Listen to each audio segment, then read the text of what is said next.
बिस्मिल्लाहिर्रहमानिर्रहीम। अस्सलाम वालेकुम। उम्मीद करते हैं सब लोग अल्लाह पाक के फजल करम से खैर ऑफिस और हम भी अल्लाह पाक के फजल करम से खैर ऑफिस से। ये देखिए जी माशाल्लाह मेरे बेटे ज़ाबिर ने बनाई थी वीडियो और उसको इतनी अक्ल ही नहीं है कि मैं उल्टा कैमरा पकड़ूँ। नाश्ते की वीडियो बनाया तो उसने बना दी उल्टी वीडियो।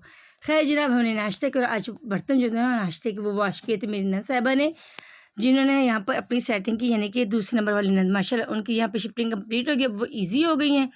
तो उन्होंने कहा अभी नाश्ते के बर्तन मैं वॉश कर दूँगी तो आप अपना दूसरा काम कर लेते। जनाब मैं धोने लगी थी कपड़े और कपड़े मैंने धो लिए थे और ये मैं और मेरी बेटी जी माशाल्लाह साथ-साथ समेटते जाए थे, मैं तह लगाती जाती थी कपड़ों को और वो रखते जाए थे कबर्ड में। अच्छा जनाब सफ़र का महीना ख़त्म होने वाला है तो मैंने सोचा क्यों ना जो ब्लैक चने हैं वो बॉयल करके बाँट दिए जाए। काफ़ी दिनों से मैं सोच रही थी लेकिन टाइम ही नहीं मिलता। मेरा इरादा ये था कि चलो अभी घर जाएँगे जब बाँट देंगे, लेकिन यहाँ पर जनाब हमें पूरा तकरीबन महीना ही होने वाला है स्टे करते हुए। तो मैंने फिर मँगवाए चने और उसको बॉयल करने के लिए रख दिए थे प्रेशर में, क्योंकि मैंने यानी कि अचानक से ही प्रोग्राम बनाया था तो मैंने इसको भिगोए नहीं थे चनों को, वैसे ही मैंने प्रेशर के अंदर 45 मिनट्स का वेट लगा दिया था। अच्छा एक तो जो हमारी ना एक प्रेशर की जो रबड़ है वो थोड़ी-सी लूज़ थी तो वो थोड़े से रह गए थे, बाकी बॉयल हो गए थे। मैंने फिर जल्दी-जल्दी एक पतीले में अपनी फैमिली के लिए चाढ़ बनी, बाकी दूसरे जो हमने तक़सीम कर दिए।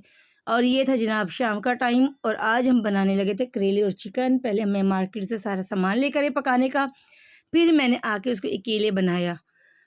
तो करेले मैंने अच्छी तरीके से धो लिए थे, नमक लगा कर रख दिए थे, उसको वॉश कर लिया, प्याज भी मैंने कटिंग कर ली और उसको वॉश करके रख दी, लहसुन अदरक सारा कुछ मैंने तैयार कर लिया। अब मैं बनाने लगी करेले। करेलों को मैंने धोकर पहले टोकरी में रखा हुआ था, बस मैंने थोड़ा-सा घी डाला, थोड़ा तो नहीं माशाल्लाह काफ़ी सारा ही डाला था मैंने, क्योंकि हमारे जो करेले थे वो काफ़ी ज़्यादा थे। तो मैंने जनाब 3 पोर में मतलब 3 बार मैंने इसको फ्राई किया, अलग-अलग, यानी कि पहले एक पोर निकाले, फिर दूसरा, फिर तीसरा, इसी तरीके से। और साथ-साथ जनाब मैं किचन के बर्तन एज़ यूजुअल समेटती जाती थी, वॉश करती जाती, क्योंकि हमारा जी माशाल्लाह खाना-पीना लगा रहता है। तो इसी वजह से जब मैं किचन में खाना-वाना बना रही होती हूँ ना, तो साथ के साथ जो सारे बर्तन थे वो हम वॉश करते जाते हैं। तो यहाँ पर जनाब मैंने किचन के जो सारे बर्तन थे वो भी समेट लिए थे और जो करेले हमारे थे फ्राई हो चुके थे, साथ में मैंने प्याज भी फ्राई कर लिया था, क्योंकि जो मेरे इन-लॉज़ वाले ना वो प्याज फ्राई वाला ही खाते हैं। ये देखिए जी अब मैंने दोनों चीज़ें फ्राई की हुई ना, अब मैं चिकन की भुनाई कर लूँगी। चिकन को अच्छे तरीके से टेंडर करके यानी कि गलाकर उसकी भुनाई करने के बाद पकाकर मैं इसमें शामिल कर दूँगी करेले। और ये देखिए जी माशाल्लाह हमारा जो चिकन है वो माशाल्लाह रेडी होने वाला है। और साथ-साथ जो बर्तन मैंने धोए थे, साथ में मेरी नंद के डब्बे वगैरह थे, जो क्योंकि उन्होंने शिफ्टिंग की थी तो उनके स्पाइसेस के डब्बे थे। इसलिए बस मैंने साथ-साथ उनके जो डब्बा मेरे हाथ लगा मैंने उसको वॉश करके रख दिया।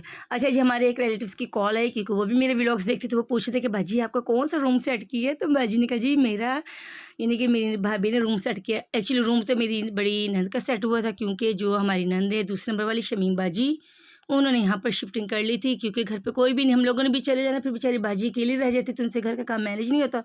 और हमारी भांजी साहबा तो वैसे ही मूडी जी।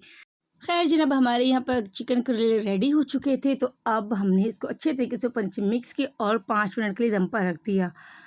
हमारे जो चिकन करेले ना रेडी होने के बाद ये उसकी फ़ाइनल लुक है और यकीन करें बड़े ही टेस्टी बने थे। ख़ैर रोटी बनाने का जो सिलसिला था ना वो मेरी नंद ने सरअंजाम दिया।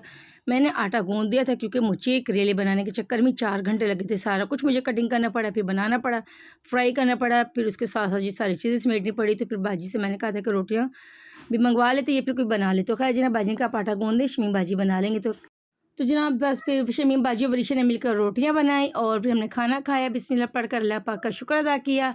और बाद में जी बनाई हमने नमकीन लस्सी, क्योंकि ये तो फिर हमारे खाने में शामिल है ना। इसी के साथ जी दुआ में याद रखेगा, इंशाल्लाह मुलाकात होगी नई वीडियो के साथ, तब तक के लिए अल्लाह हाफ़िज़।